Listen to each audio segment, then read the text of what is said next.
Bonjour à tous, ici Moon et Yamato. Aujourd'hui nous allons commenter une game assez exceptionnelle, non pas par le skill de leurs joueurs qui sont assez pourris, mais par le LOL qu'elle nous a donné. Ouais. Et oui, nous avons eu beaucoup de LOL dans cette partie. On a beaucoup rigolé en la voyant en spectateur. Voilà, donc les salutations entre The Toadstool et le Hive. Et assez amical, on va dire, ils sont un peu gays, Roro, Paul.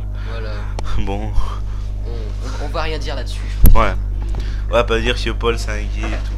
Voilà, donc The Toadstool, voilà, petite joke de The Toadstool. Ouais. Il sera drôle en plus. Mais l'APM de le Hive.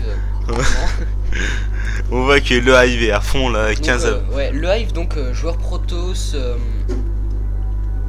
bronze, mais pas mauvais franchement. Ouais, il se défend pas mal. Il se défend. The On Toadstool, bon, moins bien.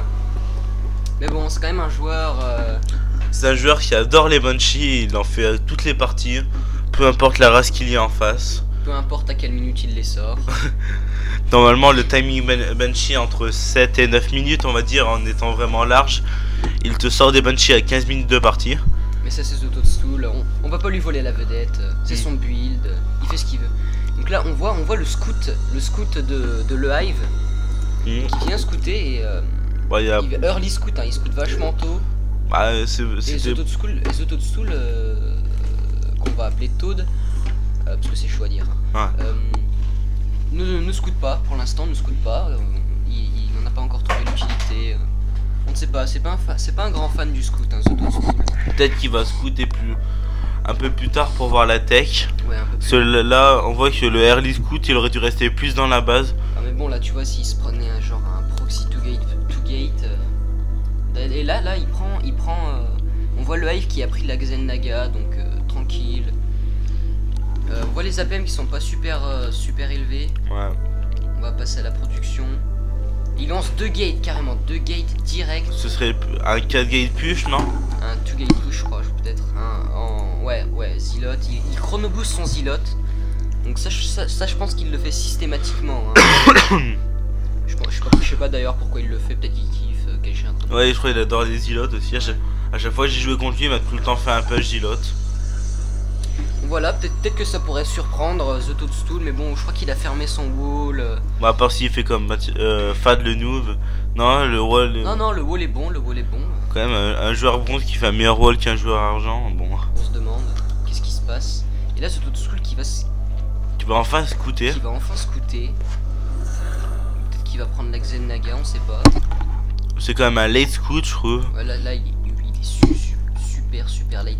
Et il chronoboost tous ses Zealots, le Hive.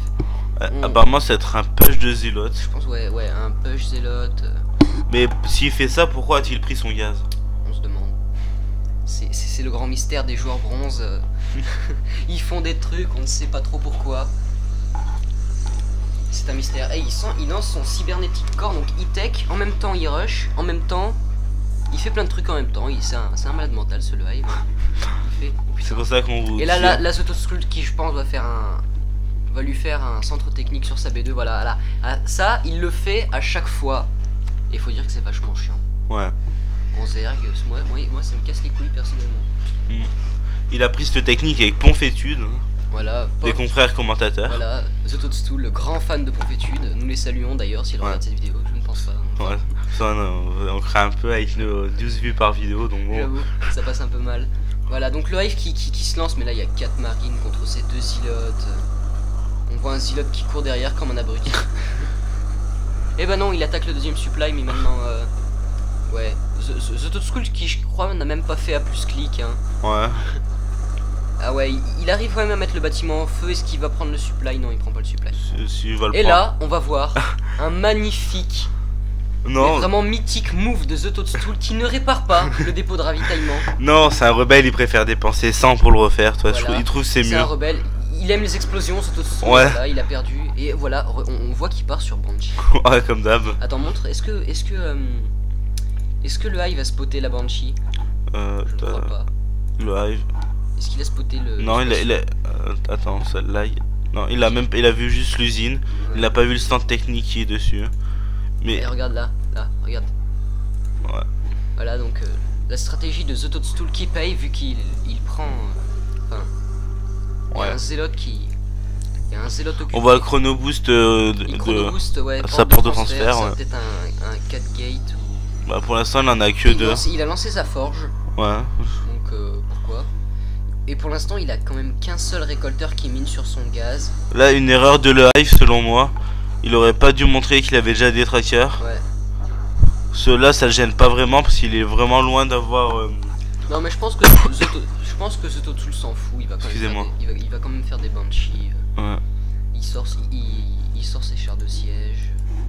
Ouais mais ce qu'il a pas compris dans le build c'est qu'il sort l'amélioration siège avant d'avoir ça. Ouais. Avant d'avoir Cloak. Pour moi faut d'abord lancer une Banshee.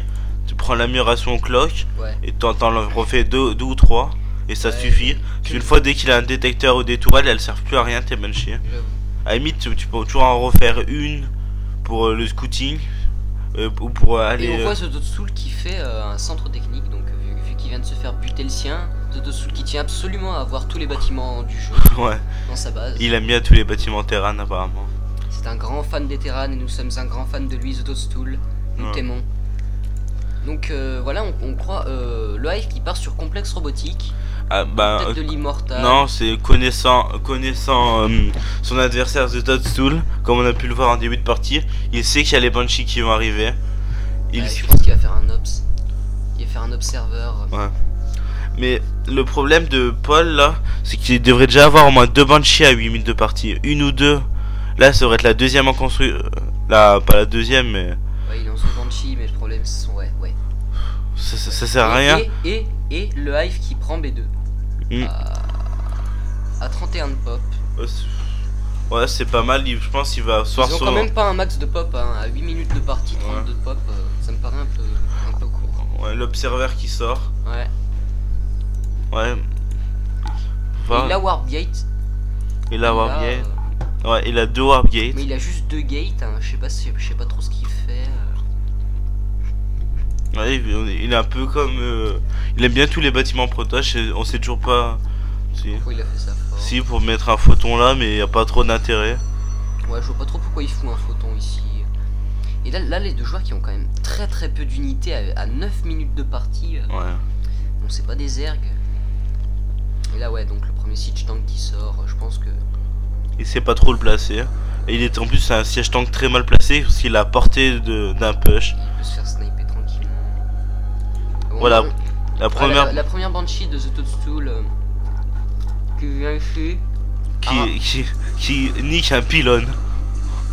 Il y a que The Toadstool qui snipe les pylônes avec une Banshee. Attention, les trackers qui arrivent.